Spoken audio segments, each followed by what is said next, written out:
സെക്രട്ടേറിയറ്റിന് മുന്നിൽ മുട്ടിലിഴഞ്ഞ് LPST rank ഹോൾഡേഴ്സിന്റെ പ്രതിഷേധം. റാങ്ക് പട്ടികയിൽ നിന്നും നിയമനം നടന്നില്ല എന്നാരോപിച്ചാണ് പ്രതിഷേധം. 3 ദിവസമായി നിരാഹാര സമരം നടത്തിയ 2 പേരെ ആശുപത്രിയിലേക്ക് മാറ്റി.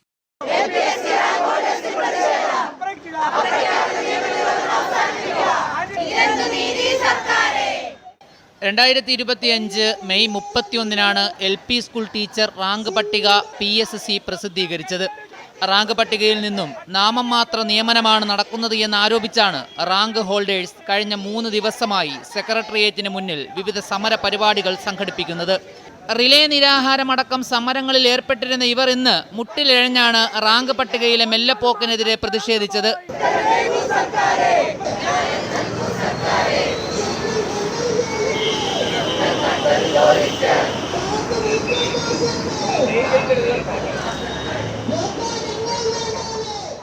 പതിനാല് ജില്ലകളിലെയും പട്ടിക പുറത്തു വന്ന് 9 മാസം പിന്നിട്ടിട്ടും 8 ജില്ലകളിൽ ഒരു നിയമനം പോലും നടത്തിയിട്ടില്ല.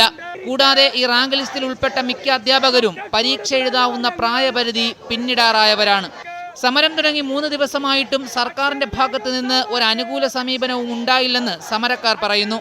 ടീച്ചർ വേക്കൻസി എന്ന് പറയുന്ന പോസ്റ്റ് ഞങ്ങൾക്ക് അനുവദിക്കുക, PSCയിലോട്ട് വിടുക, റെഗുലറൈസ് ചെയ്ത് ഞങ്ങൾക്ക് തരിക എന്നുള്ളതാണ് ആദ്യത്തെ ആവശ്യം. സാധാരണ ഒരു സമരം കഴിഞ്ഞിട്ടാണ് ഒരു ചർച്ച വെക്കാറുള്ളത്. ചർച്ചയുടെ അവസാനത്തിലാണ് നമ്മളിപ്പം ഒരു സമരത്തിലേക്ക് നീക്കിയത്. പക്ഷെ അത് പരിശോധിക്കാം, പഠിക്കണം, പറയാമെന്നൊക്കെ പറയുകയല്ലാതെ ഞങ്ങളുടെ വർഷങ്ങൾ നഷ്ടപ്പെട്ടുകൊണ്ടിരിക്കുകയാണ്. കൂടുതൽ സമരമുറകളോട്ട് മുന്നോട്ട് പോകാൻ തന്നെ തീരുമാനം. കാരണം 4-5 ദിവസങ്ങൾ കഴിഞ്ഞാൽ ഇലക്ഷൻ പ്രഖ്യാപിക്കും. ഇലക്ഷൻ പ്രഖ്യാപിച്ചാൽ ഞങ്ങൾക്ക് അനുകൂലമായ ഒരു നടപടിയും ഉണ്ടാകത്തില്ലെന്ന് ഞങ്ങൾക്ക് ബോധ്യപ്പെട്ടതിനെ തുടർന്നിട്ടാണ് ഇത്തരം കടുത്ത സമരമുറകളിലേക്ക് ഞങ്ങൾ പോയത്. ഇതിനിടയിൽ നിരാഹാര സമരത്തിൽ ഏർപ്പെട്ടിരുന്നവരുടെ ആരോഗ്യസ്ഥിതി മോശമായതിനെ തുടർന്ന് ആശുപത്രിയിലേക്ക് മാറ്റി.